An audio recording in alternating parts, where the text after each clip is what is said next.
পৃথিবীর প্রথম মুসলমানকে এ ব্যাপারে কোরআন কি বলে? চলেন শুরু করি।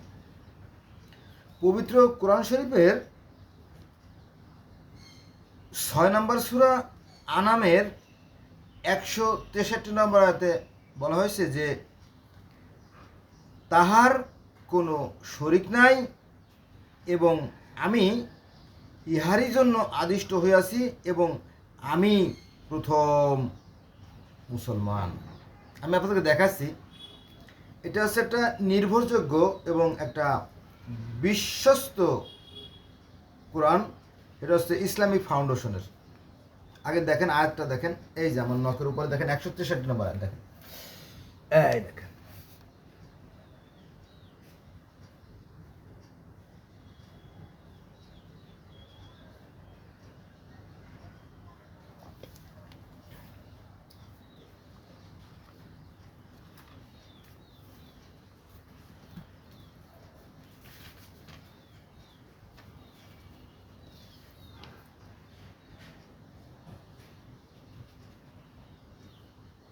এটা ইসলামিক ফাউন্ডেশনের। আরও অনেক কোরআন আছে, তো দেখার লাভ নাই। তো এই যে আরেকটা আছে দেখেন, এই যে আরেকটা আছে, এখানেও একই কথা বলা আছে। এখানে কি বলা আছে আমি বলতেছি। এটা হচ্ছে আপনার 6 নম্বর সূরা আনামের 163 নম্বর আয়াত। এখানে বলা হয়েছে তার কোনো শরিক নাই, অর্থাৎ সৃষ্টিকর্তা আল্লাহর কথা বলা হয়েছে, তার কোনো শরিক নাই এবং আমি এই সম্বন্ধেই আদিষ্ট হয়েছি এবং মুসলমানদের মধ্যে আমি প্রথম। এটা আপনার দেখা, যদিও উল্টো দেখা যাচ্ছে, একটু কষ্ট করে দেখে নেবেন, স্ক্রিনশট দিয়ে একটু কষ্ট করে দেখে নেবেন আর কি। 163, এই যেমন নখের উপরে, এই যেমন নখের উপরে দেখেন, এই যে লাল বর্ডার দেওয়া, দেখছেন, লাল দিয়ে আমি ঘিরে দিছি আর কি। এই যে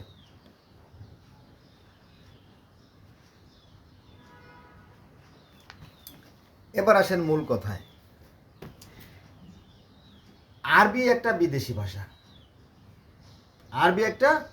বিদেশি ভাষা, এ সম্বন্ধে আমরা কিছু জানি না, এমনকি বহুদিন লেখাপড়া করার পরেও শুধু পড়তে পারি কিন্তু অর্থ জানি না।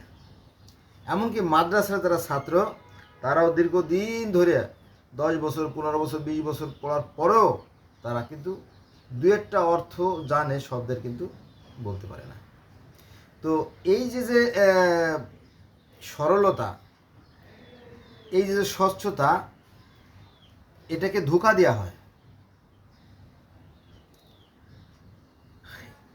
এখানে ইব্রাহিম আলাইহিস সালাম বলতেছে যে আমি পৃথিবীর প্রথম মুসলমান, কিন্তু এটা নিয়ে খোদ আলেমরা কিন্তু সাধারণ মানুষ তো অনেক কথা বলতে পারে, খোদ আলেমরা বলতেছে যে প্রথম মুসলমান হচ্ছে হযরত আবু বকর। আবার কেউ বলতেছে না, প্রথম মুসলমান হচ্ছে হযরত আলী। আবার কেউ বলতেছে না, প্রথম মুসলমান হচ্ছে খাদিজা। আবার কেউ বলতেছে না, প্রথম মুসলমান হযরত আদম আলাইহিস সালাম।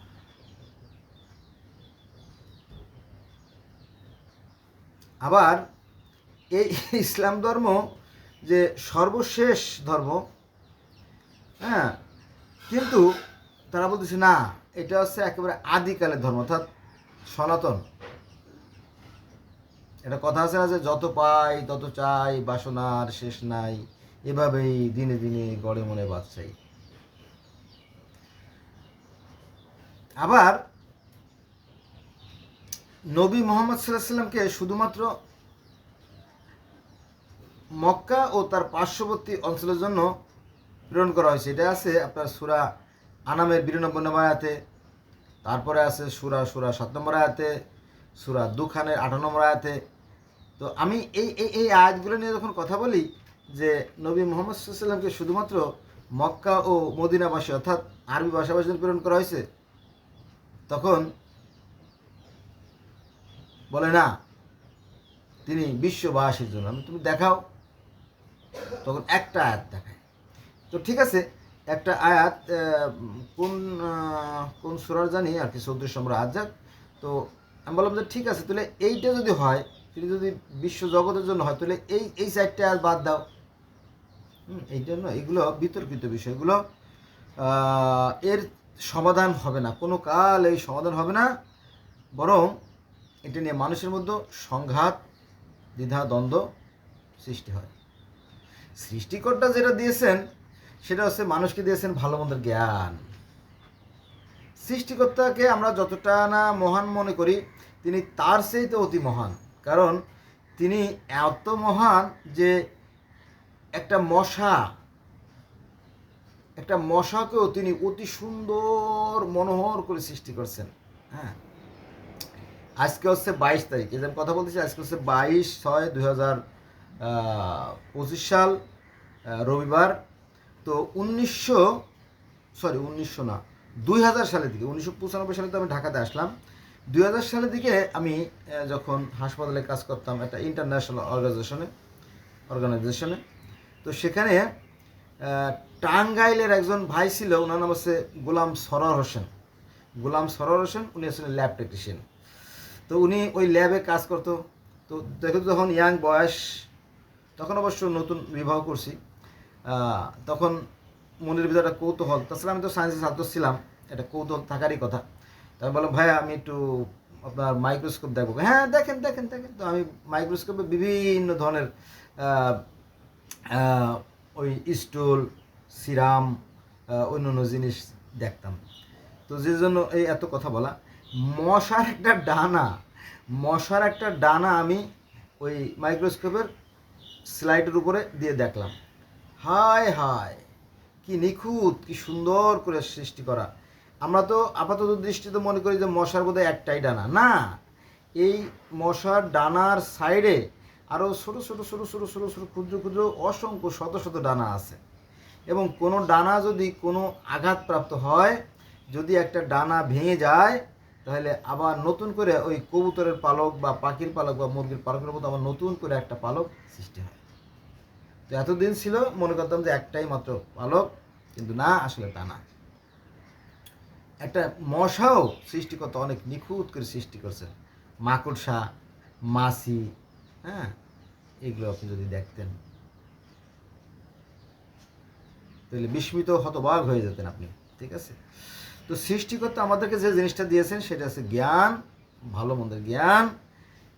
পিঁপড়ে থেকে হাতি আর মশা থেকে মাছ, এর ভিতরে যে 15 লক্ষ প্রজাতির প্রাণী, সবাইকে সৃষ্টিকর্তা ভালো মন্দের জ্ঞান দিয়ে দিয়েছেন। আসুন আমরা জ্ঞান চর্চা করি। এই জ্ঞান চর্চা করেই মানুষ দেখেন উন্নতির চরম শিখরে আহরণ করতেছে। যেমন মিশরীয় সভ্যতা, কেলেডীয় সভ্যতা, অ্যাজটেক সভ্যতা, মায়ান সভ্যতা, ইনকা সভ্যতা, হ্যাঁ, এই সভ্যতাগুলো, হ্যাঁ, তারপরে আপনার কী জানি ব্যাবিলনীয় সভ্যতা, এটা কিন্তু অনেক সভ্যতা গড়ে উঠছে। কীভাবে? সৃষ্টিকর্তার দেওয়া যে জ্ঞান, যে বিবেক, সেই বিবেকটাকে কাজে লাগাইয়া আজকে মানুষ উন্নতির চরম শিখরে। আর আমরা কি করতেছি? তর্ক বিতর্ক। দেখেন, তাও কি সেই সৃষ্টিকর্তার নাম নিয়ে এর চাইতে চরম বিশ্বাসঘাতকতা কি হতে পারে? এখানে সূরা আনামের 163 নম্বর আয়াতে বলা হয়েছে যে তাহার কোনো শরিক নাই। তাহার মানে কি? সৃষ্টিকর্তার, আল্লাহর কোনো শরিক নাই, এবং আমি ইহার জন্যই আদিষ্ট হয়েছি, এবং আমি প্রথম মুসলমান। এটা বলছিল কে? এটা বলছিল হযরত ইব্রাহিম আলাইহিস সালাম। কারণ কি জানেন, জগতে প্রথমে মানুষ কি করতো জানেন? বিভিন্ন প্রাকৃতিক যে শক্তি, যেমন পাহাড় পর্বত, গাছপালা, নদী নালা, সাগর, তারপরে এরকম কি বজ্রপাত, বড় বড় শক্তি যেগুলো আছে তাদেরকে পূজা করতো। ওরে বাপরে, কি সাংঘাতিক, তাই না? বজ্রপাতে শুনলাম যে একসাথে 20 জন লোক মারা গেছে, তাই না? কত শক্তি! এই সৃষ্টিকর্তা, তুমি আমাদের বজ্রপাত থেকে রক্ষা করো, তাই না? এই বিশ্বাস থেকে এই সৃষ্টিকর্তা নাই তা না, সৃষ্টিকর্তা আছে। তিনি আমাদের মাতৃতুল্য। মার কোলে যেমন আমরা ছোটোবেলা খেলাধুলা করতাম না, আমরা তখন ছোটো ছিলাম, তাই না? ছোট্ট লেদু ছিলাম। তো তখন যেমন মায়ের কোলে আমরা খেলাধুলা করতাম, এখনও আমরা সেই এই ধরিত্রী মাতার কোলে আমরা খেলাধুলা করতেছি। আবার আমাদের যখন মেয়াদ শেষ হবে, অর্থাৎ আমাদের বয়স যখন পার হয়ে যাবে, তখন আমরা প্রকৃতির নিয়মে আবার প্রকৃতির কোলে আবার ঘুমিয়ে যাব। তবে হ্যাঁ, কন্ডিশন একটা, কে কতটুকু কর্ম করছে সেগুলো কিন্তু অদৃশ্য মেমোরিতে জমা আছে। উদাহরণস্বরূপ, আপনার বয়স কত? 90 বছর, অথবা 95 বছর, অথবা 100 বছর। আপনার কি মনে আছে যে আপনি যখন 5 বছর বয়স, আপনার সেই প্যান্ট, রাবারের প্যান্ট মনে আছে? রাবারের প্যান্ট খুলে বাঁশের আগায় ঝুলোয় আপনি ওই সরসরি খেলছেন, অথবা সাঁকো থেকে লাফাই লাফাইয়া গোসল করছেন, সেই স্মৃতিগুলো অদৃশ্য মেমোরিতে জমা আছে। তো এটি যখন প্লে করা হবে কম্পিউটারে, তখন সব তথ্য বেরিয়ে আসবে। ঠিক সৃষ্টিকর্তা অতি মহান, অতি মহান, অতি মহান। তিনি আমাদের ভিতরে এমন এক মেমোরি দিয়ে রাখছেন যে এই যে মস্তিষ্ক, এখানে কোটি কোটি বইয়ের স্মৃতিগুলো জমা রাখা সম্ভব। আমরা প্রতি মুহূর্তে যে সমস্ত দৃশ্যগুলো দেখি, সবগুলো আমাদের ভিতরে জমা আছে।